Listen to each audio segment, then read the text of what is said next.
Hey there, and welcome back to the cafe. So for this video today, this little soul of an artist dig, I thought we would do some more blended collage papers with our Gelli plate. So I went ahead and made a few of these, and I want to show them to you. These are all made with the same color combination, and we'll go ahead and go over that as soon as I'm done showing you.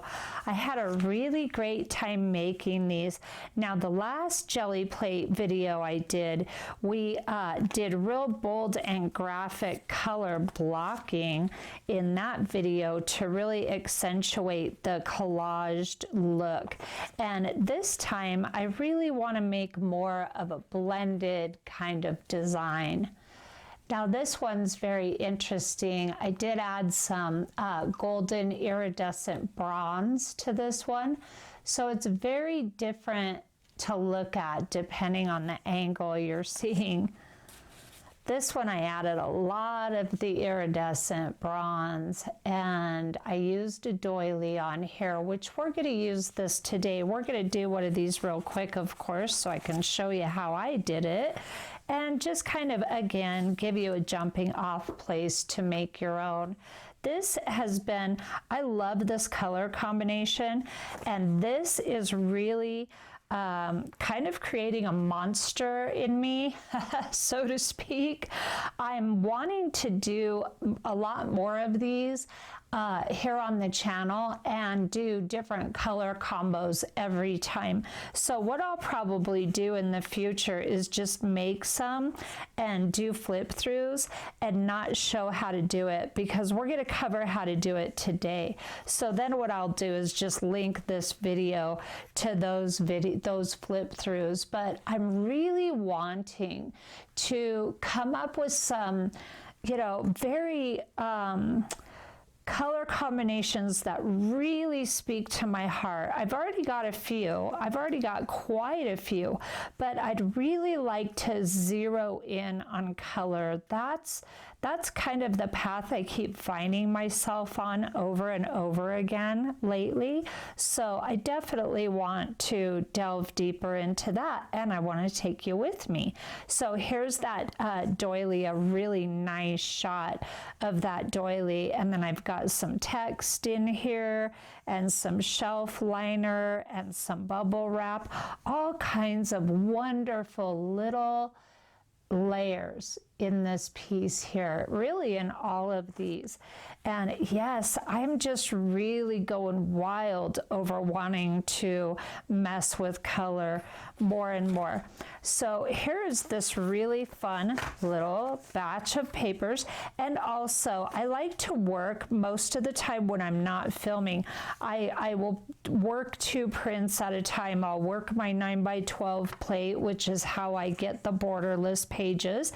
And again, we're going to go ahead and just stick with 8.5 by 11 inch printer paper for today. And I am going to be delving into different kinds of paper more too. And then this print, of course, is off of my 8x10 plate. So my 8x10 plate is really stained, if you saw the last video. So we're going to go ahead and work on the 9x12 plate today. So let's go ahead and go over the colors real quick. I've got this Anita's acrylic black cherry. This is such a lovely purple color. It's kind of a purpley brown, which is one of my favorite colors, a purple that leans towards brown, and it can be kind of tough to find. This definitely leans a little bit more towards the purple end, but it blends beautifully with the browns. And then I've got Folk Art Matte Rusted Pipe, Folk Art Asphaltum. I love this asphaltum color. It is the richest brown color that I have found. It is like melted chocolate. I really love this. And then of course I'm using my Folk Art Matte Vintage White color for the pole color as usual. Now with this golden iridescent bronze, I did use this, as you saw, on a few of those. I want to just cover a couple things real quick about the iridescent bronze. Actually, it really is about golden paints in general, and I have brought this up a few times, but I really think it needs to be brought up again. So here's a very lovely print with the iridescent bronze. I've got this stenciled patterning in here with that. And then I've also got some really beautiful text from one of my text stencils as well with the bronze. Now I wanted to show you, oh good, I turned right to it. I wanted to show you this one. So I put the iridescent bronze down first, and this whole design was iridescent bronze originally. And a problem I have with the golden paints that I had with this is that the binders are so strong in the golden paints that while I was building up all the layers on this piece, this was drying more and more and sealing more and more to the jelly plate. And then when I went to pull it up, a lot of it did not come up. So that is something that I am finding to happen quite a bit with the golden paints, and it's just this technique.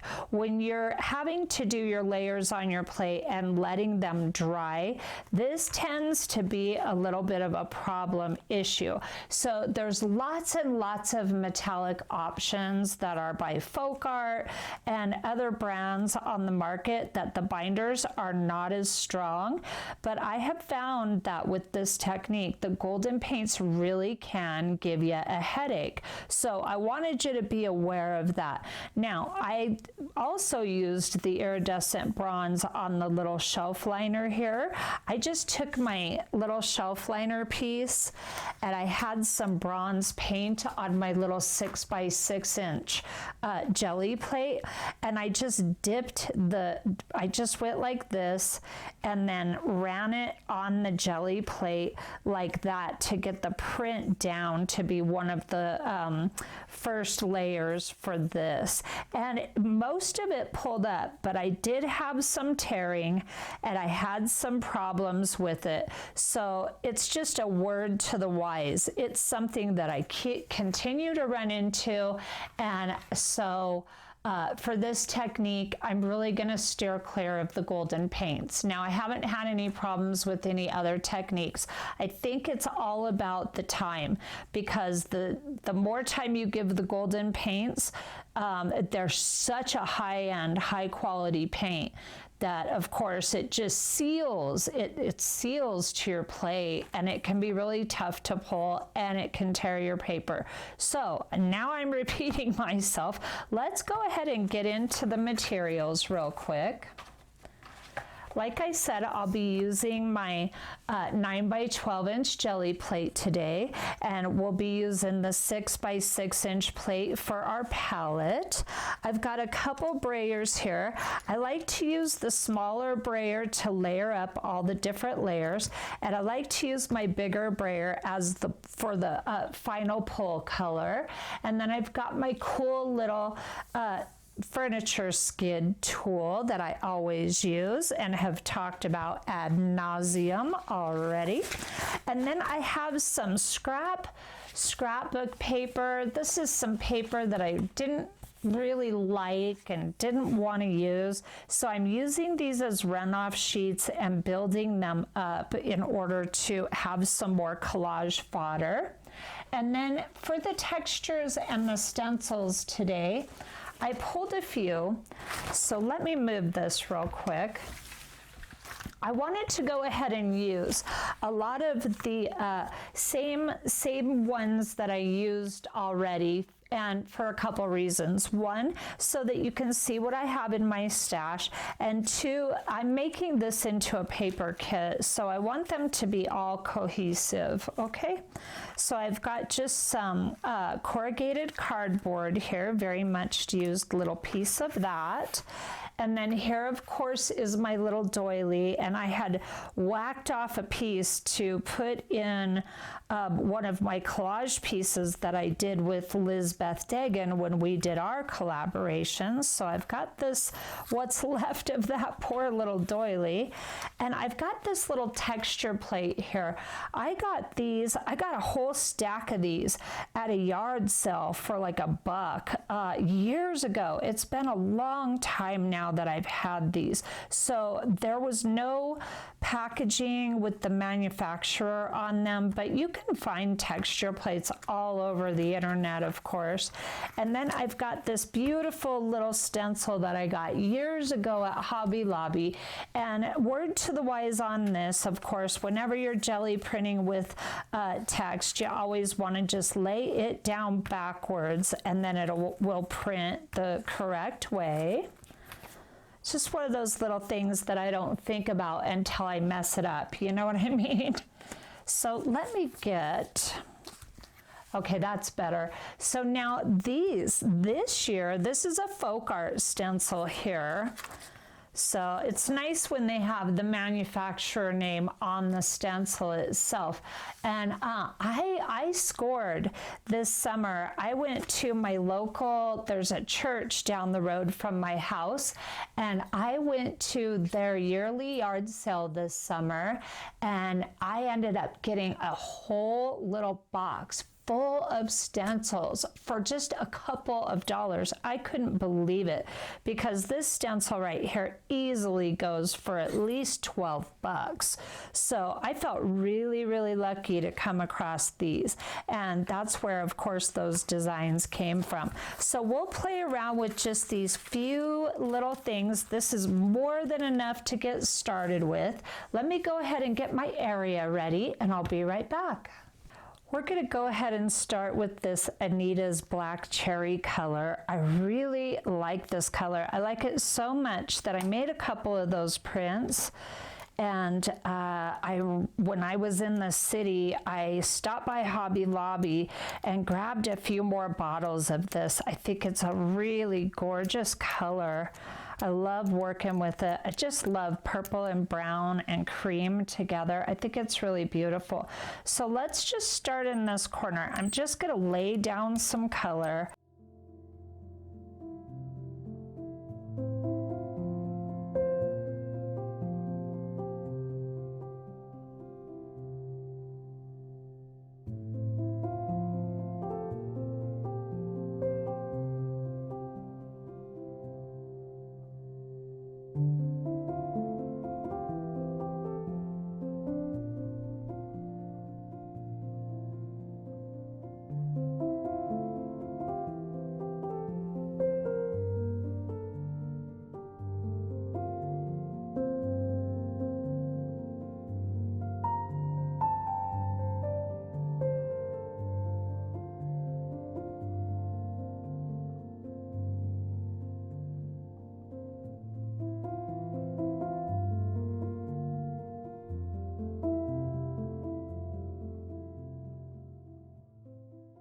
You really want to think about contrast when you're doing these prints. And I prefer the lighter background with these, but you can do either. You can do the lighter or the darker. They both work really beautifully.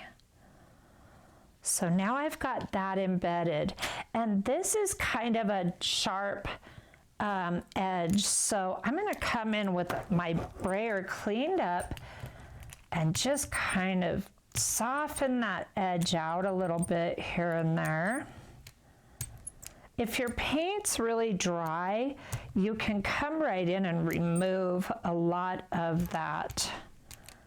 That's a little trick I picked up from Jackie Jimerson. So you can do a darker background. I used the asphaltum to pick up all the other colors, but the purple got really almost completely lost in this print, and I didn't use any metallics in this print, which would have looked really amazing against the dark background.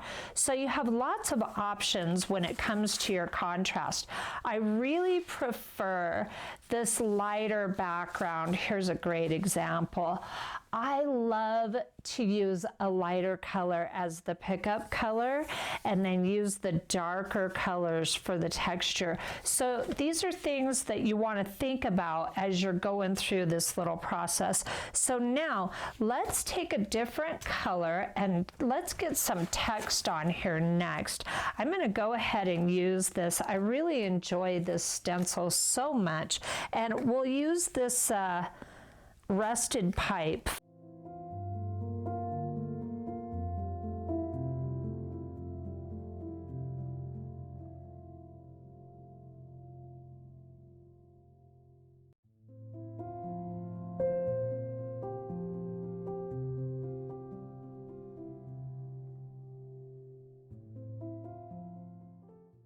So let me show you this stencil.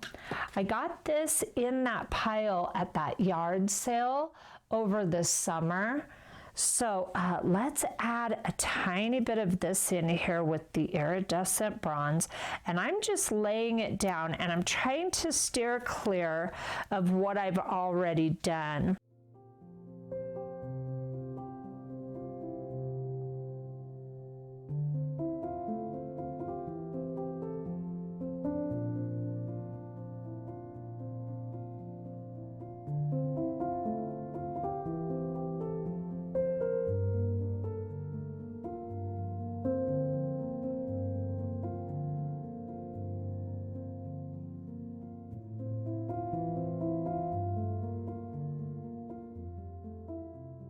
Now, part of the beauty, you can get too much going on these, but part of the beauty is the layers, and that's where you can really play with contrast.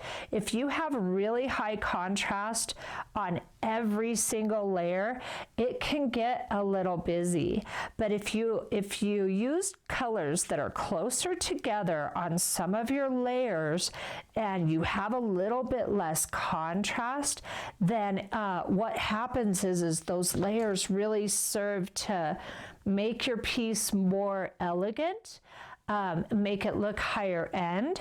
So there's little nuances to this kind of artwork that if you just really kind of pay attention to those nuances, you can create some massively beautiful pieces. And it's tough to do. It's a lot to think about.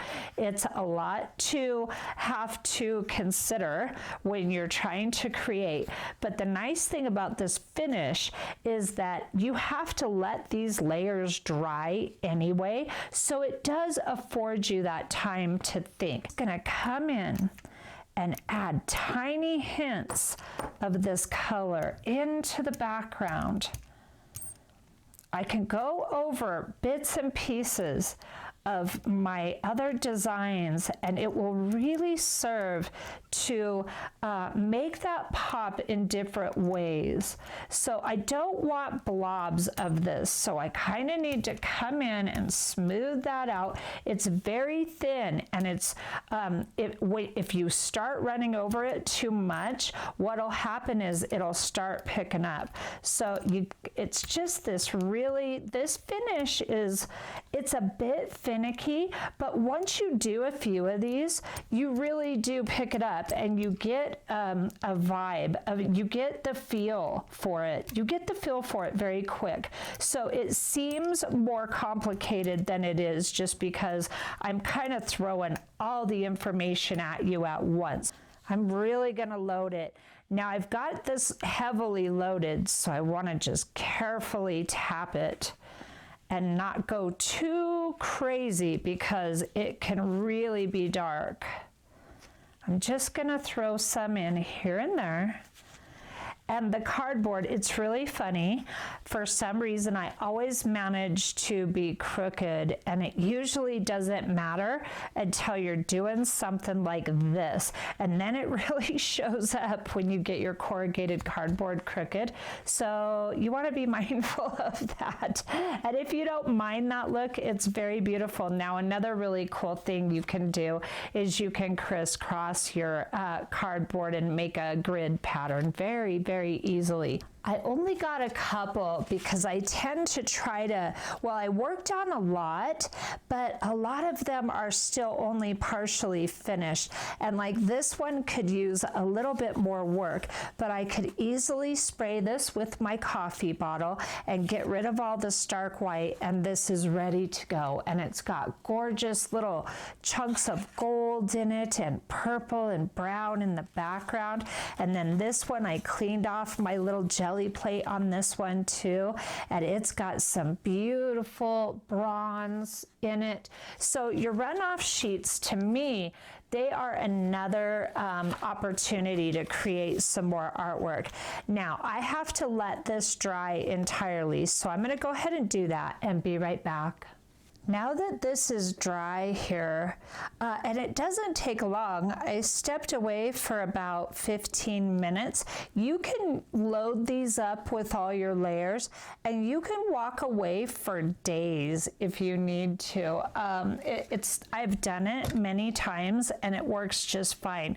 The one thing you don't want to do is pull any of it while it's wet.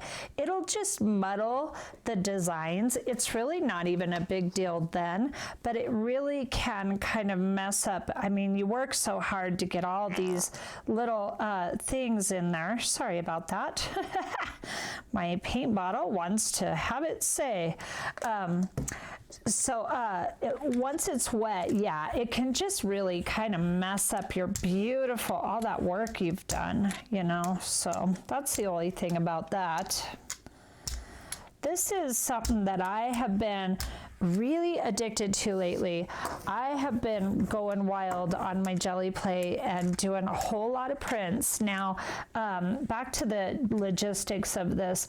As always, you want a very consistent layer that's thin enough to pull all the under layers, but thick enough to be able to cover all of the paper once you're done so that you don't have white spots. And as I always say, this part just takes a little practice, and even after you've practiced this a ton, that's just about perfect right there.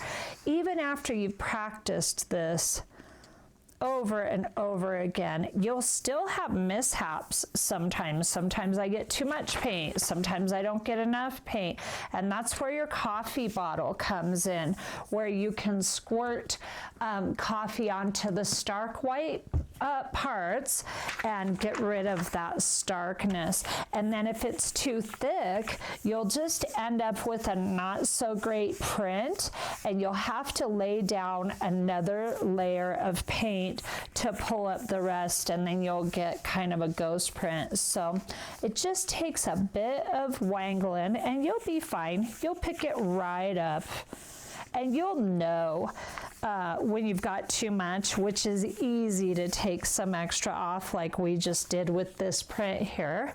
And then working on this big plate, I always like to clean up my edges so that they don't get too mucked up, because if I don't do this, then the paint really gets caked on and layered for later printing. And I don't mind a little bit of paint on those edges, but I don't want too much.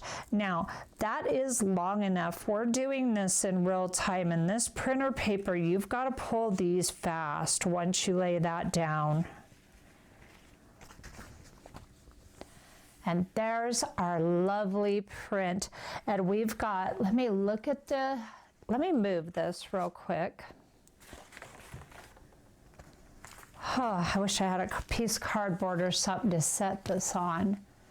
But look at the gorgeous bronze in there. I got really lucky, and it came up very easily. I have noticed if you want to use your golden paints with this technique, and I'm not trying to be mean to golden paints by any means.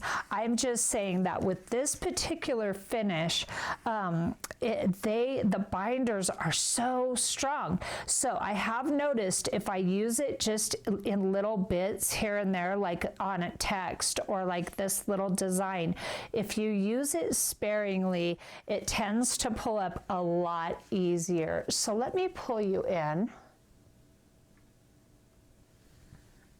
And now we can really see the detail of this print. Now, I had a tiny bit of white where the paper didn't pick up the paint on these little tiny areas, and I just like to spray those with my coffee. But this came out really beautiful. So again, you don't have to just do collage with paper. You can actually collage your designs on your Gelli plate. And these are ideas I've been coming up with as I've been leaf printing. I'm sure that this has probably been done a bunch of times, and you've probably even seen it done. But things come up in our minds. The mind gets to working as we work, and so I really wanted to do this. And I loved how the color blocking collage came out in the last video with all the leaf prints. And so I just thought, oh, it'd be really cool to do some prints that are more blended. And so this is what I came up with. And if you haven't done this already, do give it a shot. You will love it. You'll absolutely love it. I definitely want to explore more color combinations.